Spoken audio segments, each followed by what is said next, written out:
biology can be an inspiration. Like our brains, they have some commonalities with language models, and they can be translated into ideas in AI. Łukasz Kaiser is one of the most influential computer scientists in history. The paper he co-authored, Attention is all you need, is the most important machine learning publication in decades. Your paper changed the world. You changed the world. Our paper. Yes. It has also become one of the most frequently cited scientific papers of the 21st century. It triggered a revolution in artificial intelligence, leading to the development of large language models and generative AI. These things only operate on text. How would they ever know about all the other aspects of life? For the past 5 years, he has been one of the key researchers at OpenAI. To me, as a researcher, it's a miracle that these patterns that these machines found in the language are so similar to the ways humans think. Then we may have this question, okay, so what? Why does it even need us, right? So that was the miracle of deep learning. Łukasz, honor having you here. Attention is all you need, Łukasz? Yes, that's a paper we wrote, and Your paper changed the world. You changed the world. well, our paper. There's 8 Your- of us. Yeah. And yes, it is certainly a paper that did change the AI industry in the world. We certainly did not expect it to change that much at the time when it was written, but I guess that's how it goes. You never know. Do you agree that this paper opened new era of AI development? Yes, I think it did. Transformer certainly brought it all up. And I do think, though, it's important to, every time I get asked this a lot, to go back in my mind to the time when we were doing it. And, at that time, it felt like, well, this is another technical step that just should be researched and done. It didn't feel very different from many other technical steps. And then as we were seeing that it works really well, it got more and more exciting. But even when it was published, we did not think, you'd just take this, train it on all of the internet, and it's going to be... I mean, you could think this as a hope or a dream. But I was not convinced that this will happen in a few years without adding other things. And I think it's a big lesson to anything you do as a researcher in the current world, that sometimes, rarely, but sometimes, you change one thing that seems fairly technical. At that time, the move from RNNs with encoder-decoder attention to this non-recurrent architecture with one attention, it's like, okay, it will be faster, it gets better translation for you. But you don't see that it may work really well and just lead to a new wave of companies and things like that. So I think it's a very, very positive thing, and that working on something in research that seems like just a technical improvement, a good improvement, but maybe not so big, actually may become something big just because sometimes things work better than you think.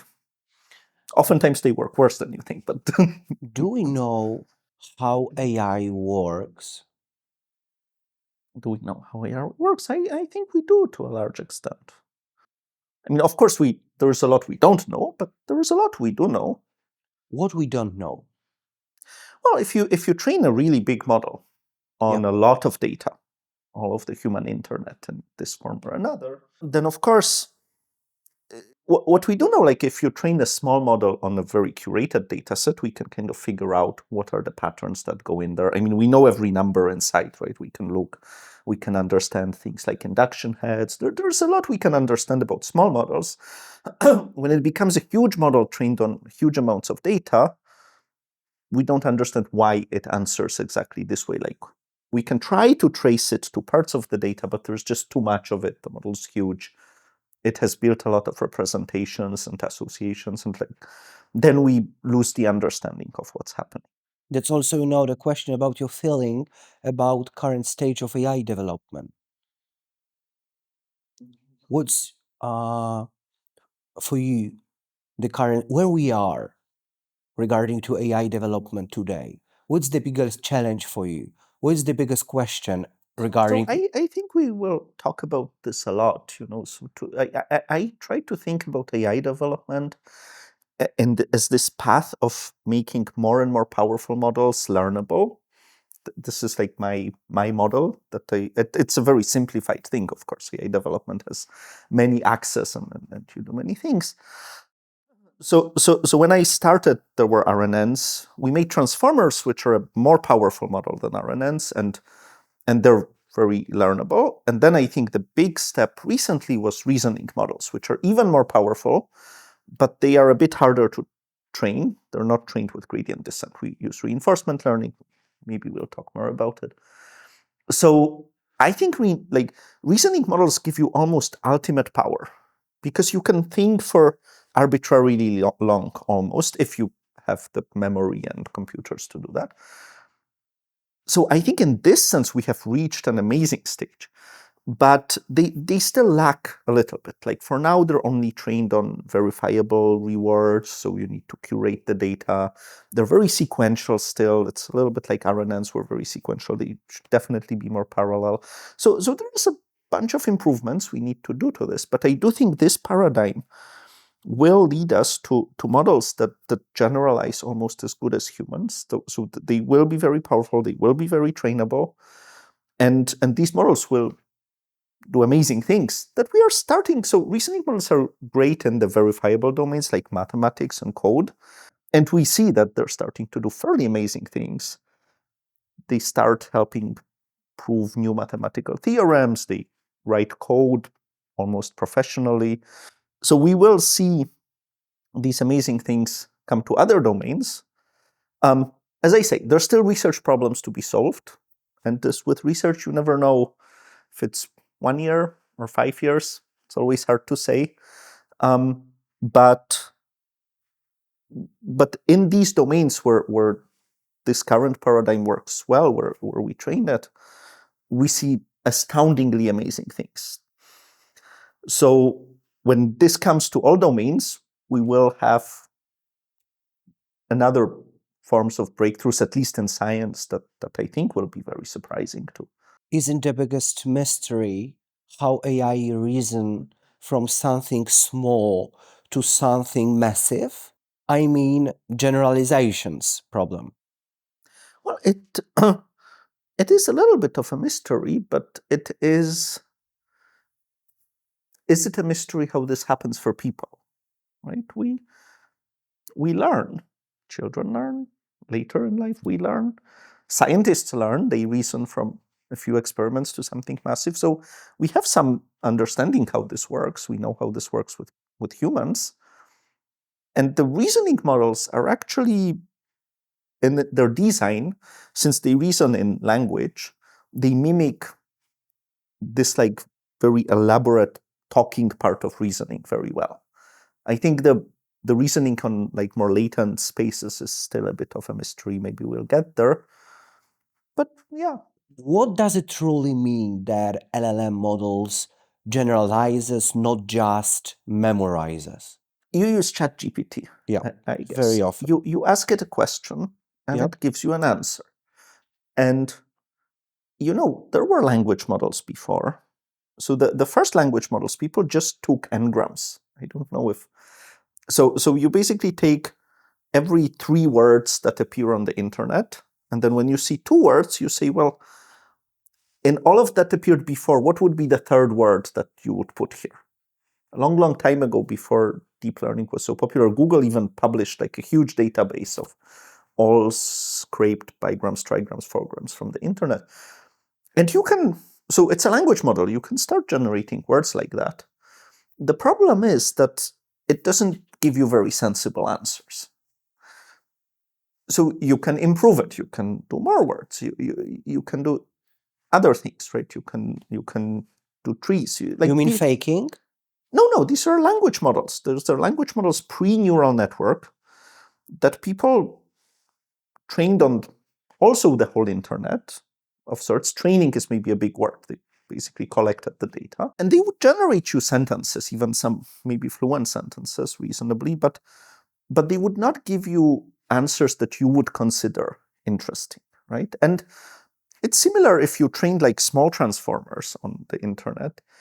It gives you even fluent sentences, but you wouldn't want to talk to it, right? It's something happened at scale when it became big, that this model became interesting for you to talk with it. So that's surprising in many ways, right? But so it's surprising, or let me go. It's surprising for me as an ML researcher because it clearly showed that the size of your model, how much can it compute, really affects how it learns and what it outputs later. Because it's very obvious that if you make a model bigger, you can make a database bigger, right? It will memorize what you give to it. So maybe your model can memorize all of internet. That's great. But your question that you're asking today is not in that database. Unless you're saying hi, then maybe the answer is memorized. But you need to realize language is so rich that all the sentences we say are new. It's very few like formulaic things like what's the weather today? Okay, that's maybe in the database. But the sentence I'm saying right now has not been said before, most probably. Or maybe the sequence of two sentences, right? Very quickly, you're in the realm of things that cannot be memorized because they were never said before. But on the other hand, oftentimes they're not that hard, right? They're fairly understandable if you have some, whatever you'd call understanding, even very surface level understanding. So as we built more powerful models, there was this risk that they'll memorize everything, but when you talk to it with something that's even new only on the surface, they will know nothing. They will just answer you whatever, some sequence of words that kind of fits, but don't really make any sense. So the first mystery or miracle of deep learning is that this didn't happen. Deep learning, the models became more powerful, they trained on more data, but they also generalized to what we say. So clearly somewhere in the representation, some of these concepts that were developed are not that dissimilar from what we develop as humans in our brains. So that's a big surprise, right? Because it could be that the models would answer something totally different, something that makes sense in some alien form to the models, but totally doesn't make sense to us. Now, this still sometimes happens, right? When the models make mistakes, it sometimes feels like they go on a path that's totally weird and alien to us. So there is certainly something in this intelligence that develops inside this model, if you want to call it like that, that's very different from our intelligence. Because it goes on, you can see it when they make mistakes. They feel very weird. They feel like humans don't make mistakes this way, right? But there is also a lot which we see in ChatGPT because we chat with it and it often makes sense. So there is also a lot that is similar to the way we learn and think from this data. So that's a first surprise, that just making this bigger, training it a lot. Why that was happen, right? Why that was happen? Why did this happen? It could, in principle, mathematically, it was bigger, so it would find some patterns. It had to generalize in some mathematical sense, but maybe it could have generalized in like a very non-human way. But it doesn't. It learns in a way similar to us, which is quite beautiful and makes it possible to use it. Maybe generalization, it's about computing power. It certainly is. So we know the more powerful the models we have, the better they generalize. So the more they can answer questions. That's what we know. Yes. But it's interesting to think about it that, say, 15 years ago, maybe 20, I think 20, something like that, people had, in the theory of learning, this was like when deep learning was still not very popular, people considered generalization. There were some mathematical definitions, but the consensus, at least as I understood it, and of course some people disagreed with it, was that if a model is very powerful and you have very little data, it's going to just memorize it and not generalize at all. And if you make it generalize through some like minimizing something to make it generalize, then basically this process of minimizing it, this training process, is so complicated and time-consuming that you will never be able to practically compute it. So there was a lot of like, yeah, it's not going to work, right? And then deep learning came, and it showed, look, here you do just gradient descent. You take an architecture with a few tweaks, and you need to work a little on optimizing it, but here you optimize it, and it learns and it generalizes. So that was the miracle of deep learning, right? It worked for vision, then it worked with RNNs for language. And when I, this is more or less when I started, when Ilya had this paper about RNNs learning to translate, it was, to me, that was like, wow, it's actually working. It's, you can take some data and it's learning to translate. That's quite great. And I even thought, okay, maybe that is the end, right? Maybe that's the ultimate. You just train big RNNs, this is going to work.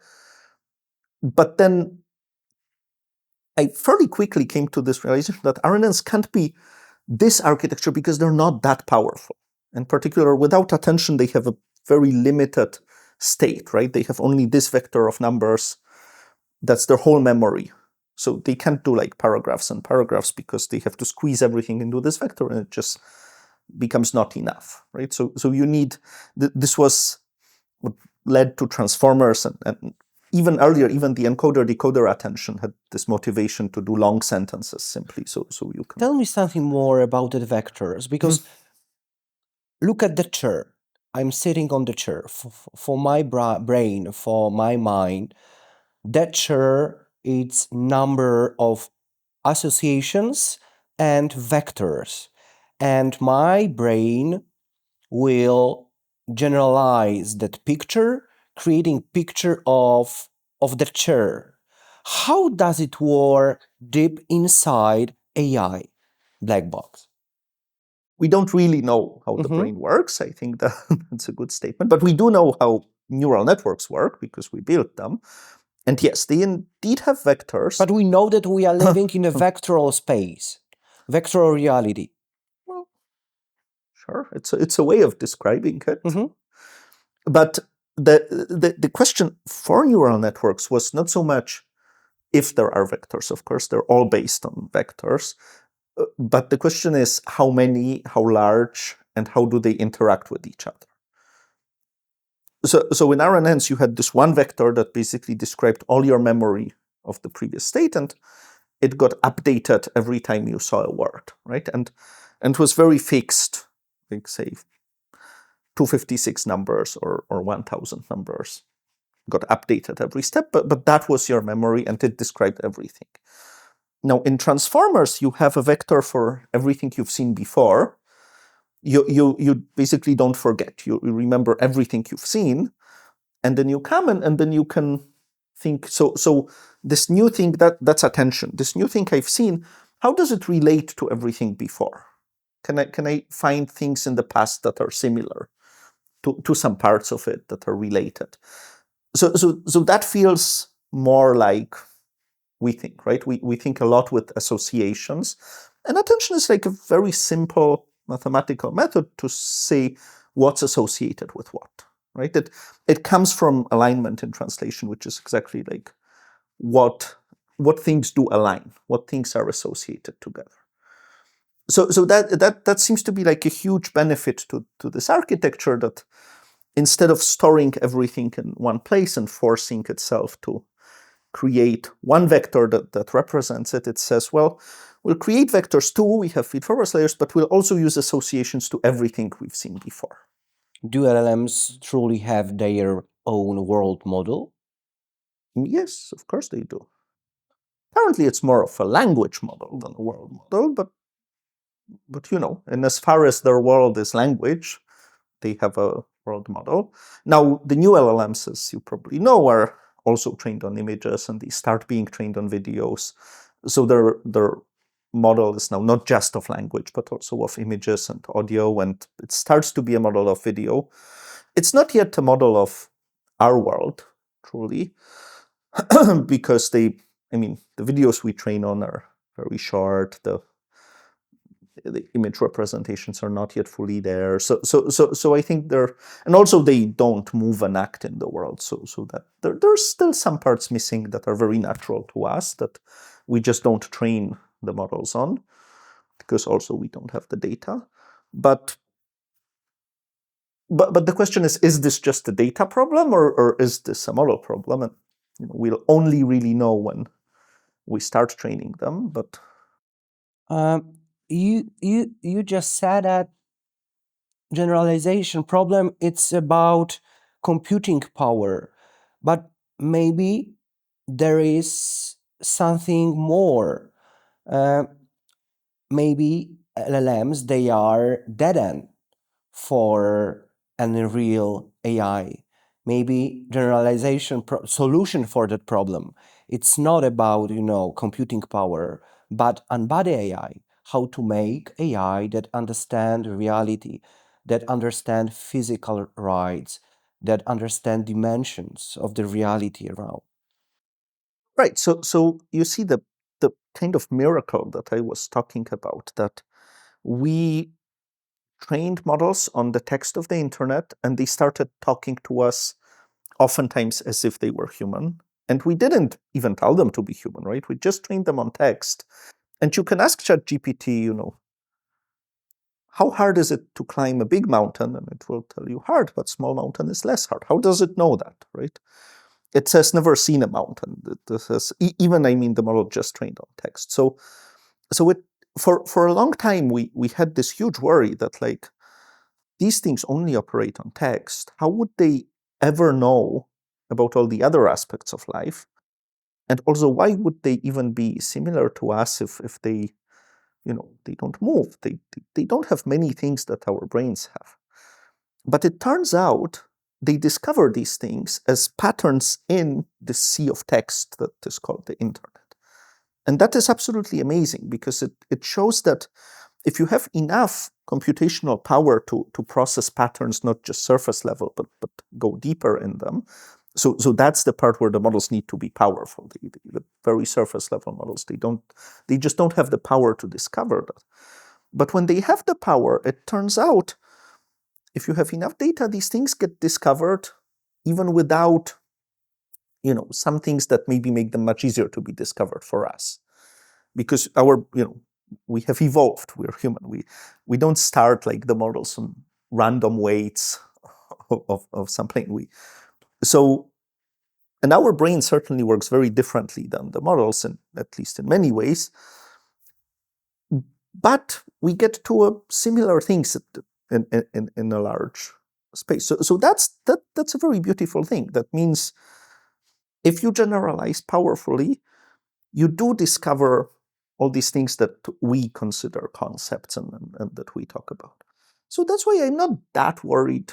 It seems the models, they learn to use this computation to make sense of the world, and to make sense of the world, they discover the concepts that we use. But still, I think that we are speculating a little bit regarding generalizations problem. So have you ever thought that maybe LLMs are dead end for a real AI?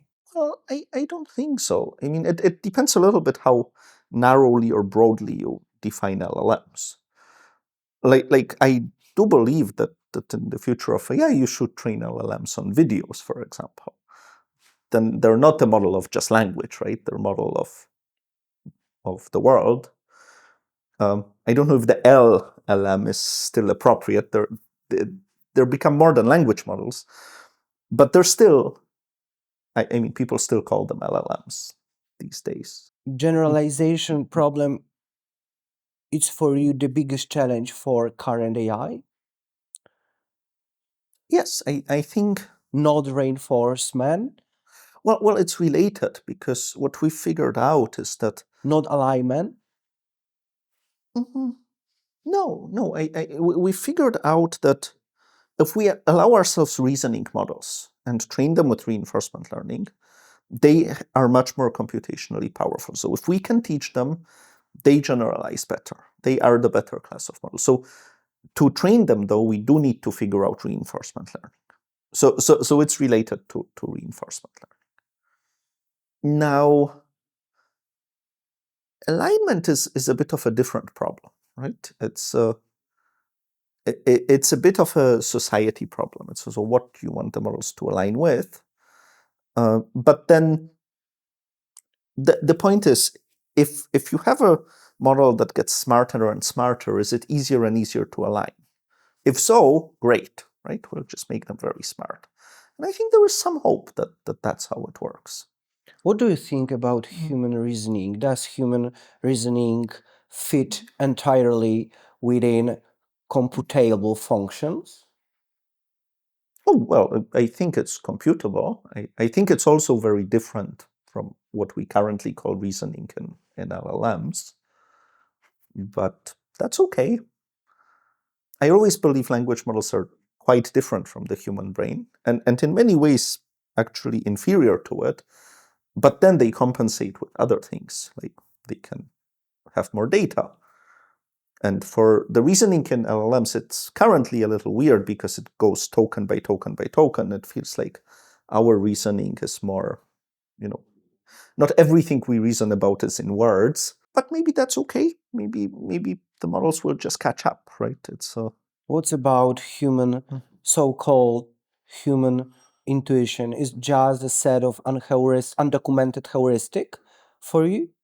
Well, we have it in our brain.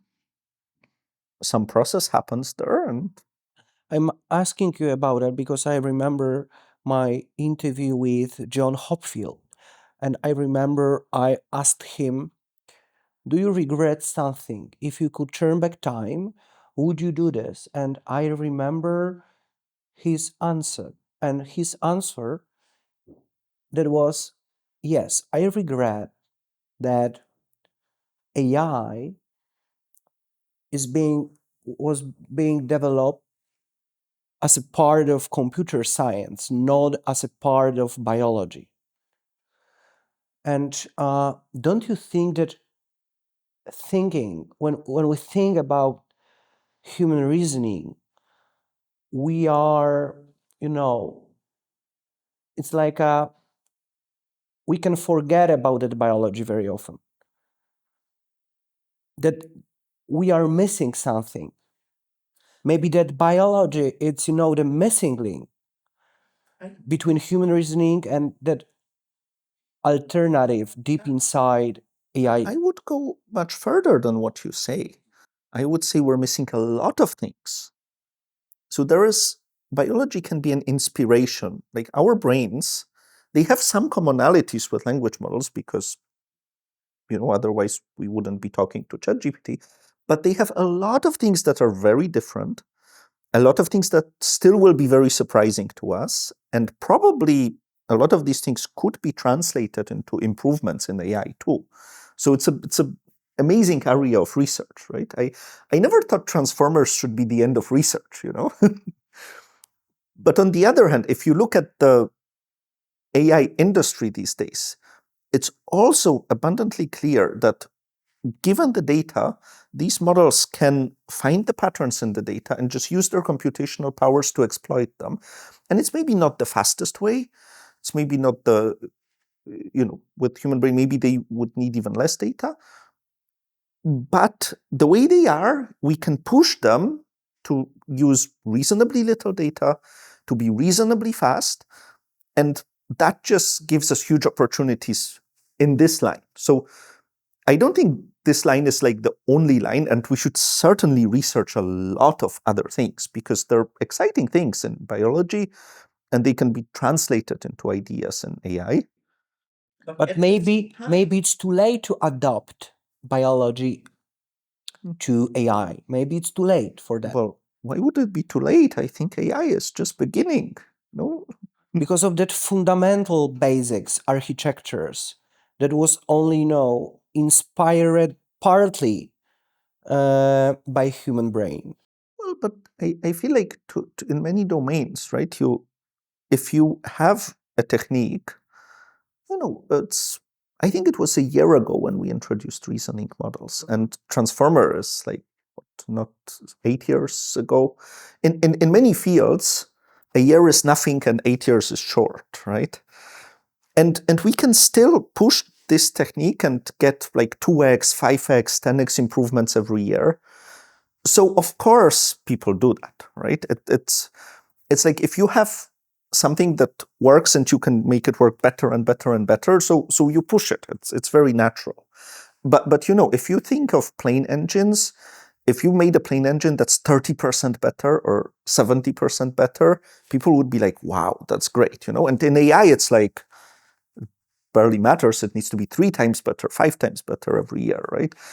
But this will, I don't want to say hit a wall, because it's not a wall. Every single technique reaches some ceiling of its progress, and then you need a new technique, right? This is how progress moves, right?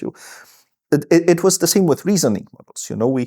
We push transformers, and you could see on math that, like, of course, the predicting the next token thing, if you have, okay, this is my problem.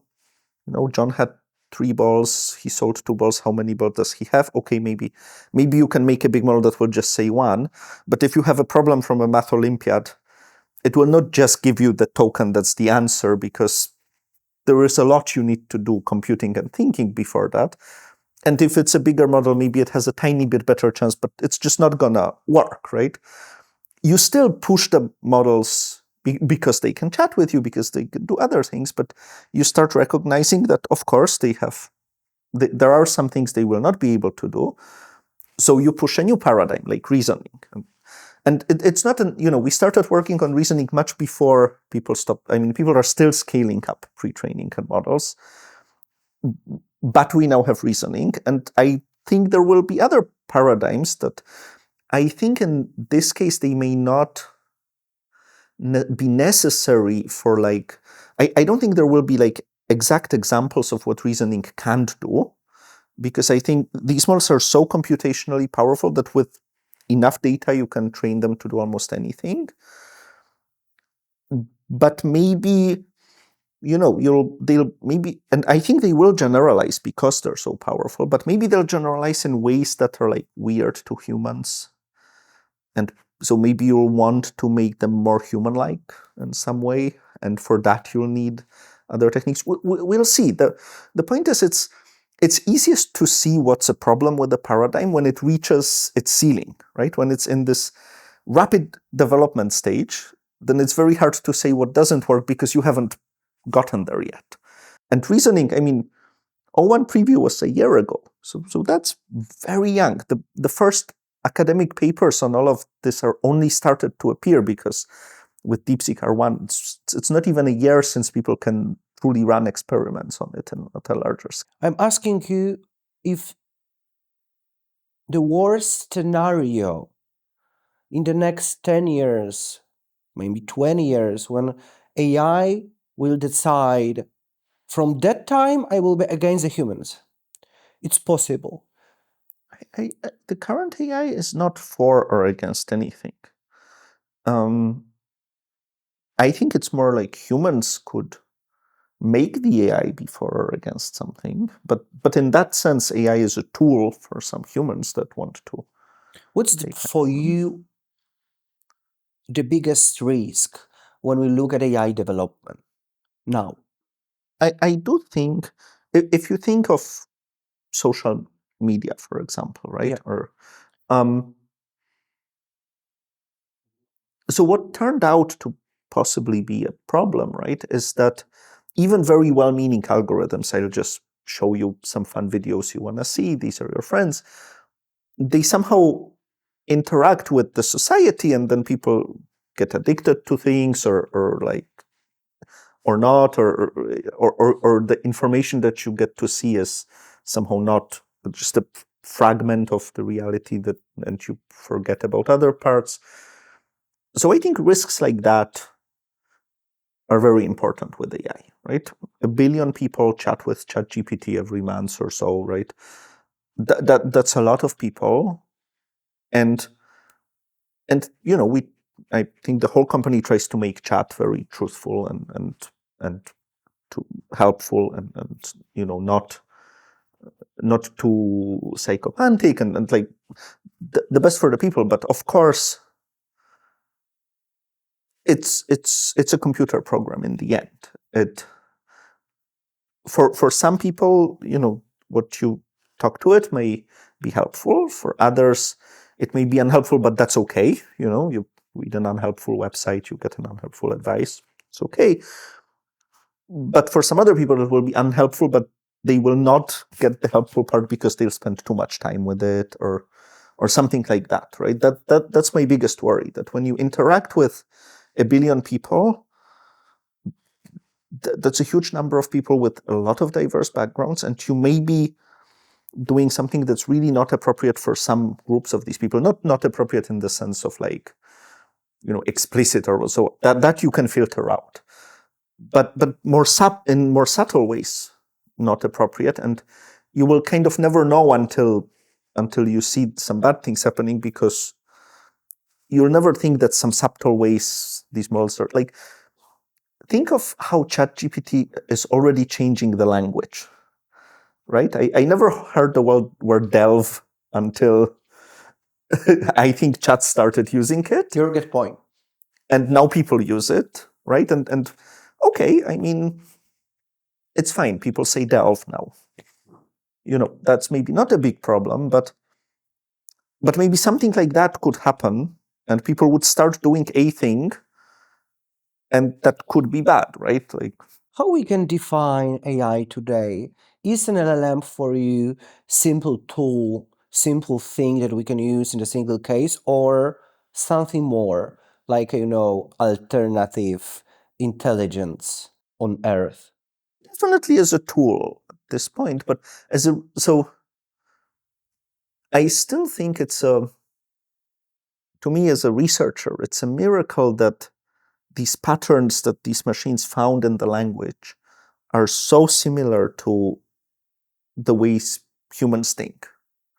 That we can talk to this machine that only read text on the internet, and it talks in clearly similar concepts most of the time. And then sometimes it goes off and they're not that similar.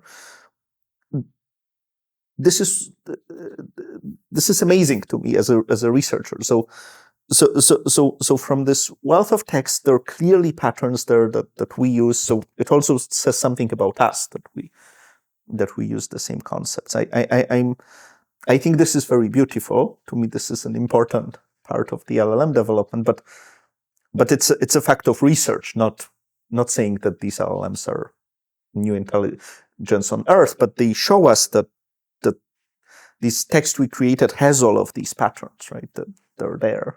What we can expect in the next years from that patterns?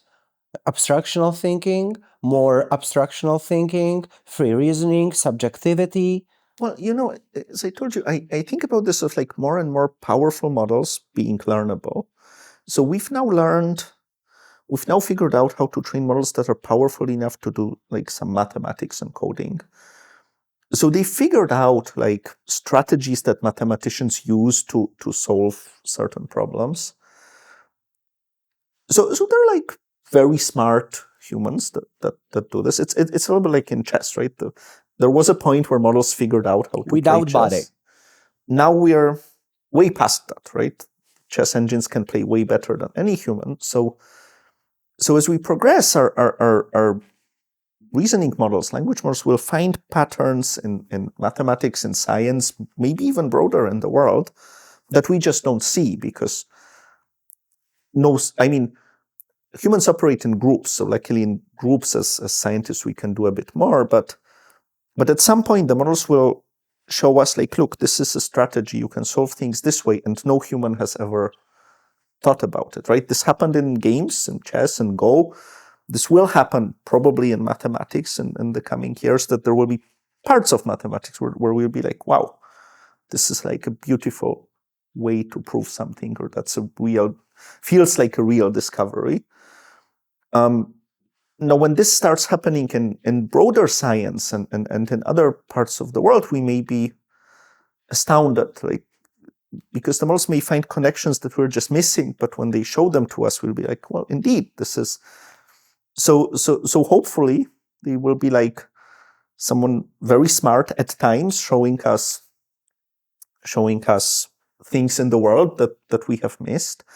And probably also, at least the way they're built today, be able to explain them to us. So that's beautiful that, chess players have benefited dramatically from chess AI these days. So hopefully human science and research will benefit dramatically from the AI in the same way. Now, I think the way AI is built right now, it will still have this non-human streak that it will show us these beautiful things, but then and some other things it will just be totally wrong, and it will be very obvious to us that it's wrong. And even though it's that super smart, it will somehow not see it because it has a different construction than us.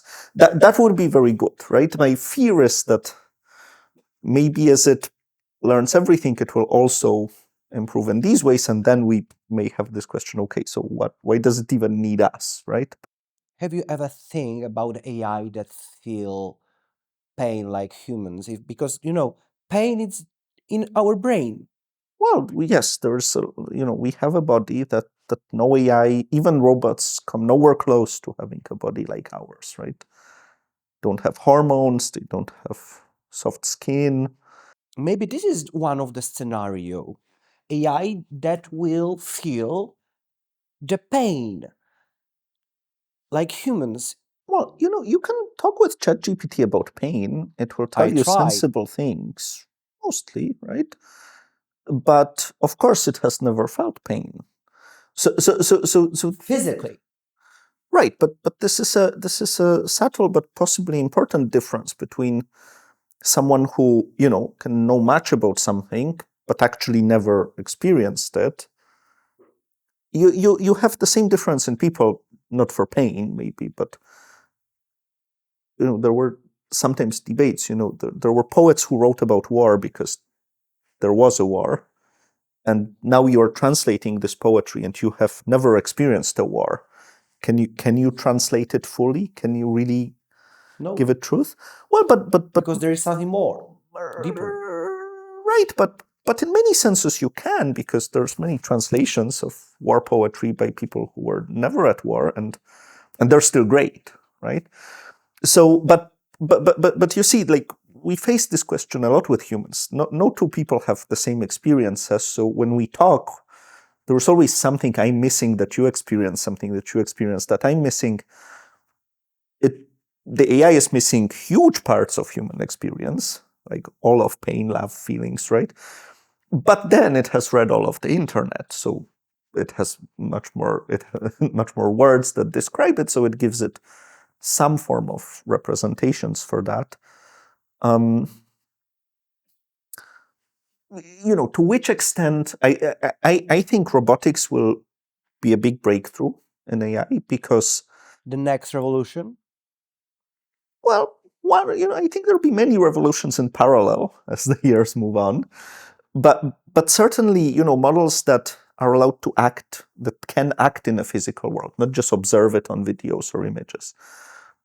They will develop representations that will be much more human in some sense. Because it's, as I said, it's absolutely astonishing that models that don't can even talk to us so understandably, right? So we should absolutely build machines that act in the physical world so they can learn how this is, right? How is it to lift something, things fall, all of that, right? It's for humans and animals, this is the most basic things we learn way before language, right? Or at the same time as we learn language. But our machines never do this, so that's great, right? Then robots, of course, will still not feel pain. They don't have bodies like ours. But, it feels like almost a smaller scale thing than the fact that language models for now don't even move ever, right? So we will build machines that move. Will we build machines that are hungry? Maybe they'll want to recharge. Then maybe one day we'll build ones that actually feel some form of pain. Or maybe we won't. Maybe it will turn out that it's just not necessary or practical. Łukasz, what keeps you awake at night? No, regarding AI development, it's not a question about your dreams, but it's a metaphor. No, I have little kids. They keep me awake at night. But when we look at the science, what keeps awake at night? Well, that's a question. If you could, find answer for just only one question about reality, about fundamental AI, about science, what it would be? Well, at this point, I'm most excited about AI like being a huge catalyst for human science, like for our models and reasoning models finding and helping human How scientists AI to can understand. improve our Yes, science? and we're starting to see it in mathematics, but we'd like to improve all of science. I do believe that the current generation of reasoning models will need some improvements to do that. It's not very clear, how big do the improvements need to be? How much can we just scale up and how much it will work? I think the promise here is amazing, right? If this really works, if it really helps scientists, if it suggests things that are truly better, we could see the science flourishing much more. That would be amazing. I think it's within reach, but it needs work. I like to think about problems that are not too far in the future, that it's a little bit more clear what may be needed. On the other hand, as I say, the models are quite like human, but also sometimes, especially when they make what we call mistakes, right? For them, maybe they're not. They're very different. So we don't know how this will, there is some chance that we will scale up, we will put our best, and they will not be as helpful as we hope. So that would be very interesting for me as a researcher, because we'd see these places where maybe we need new ideas.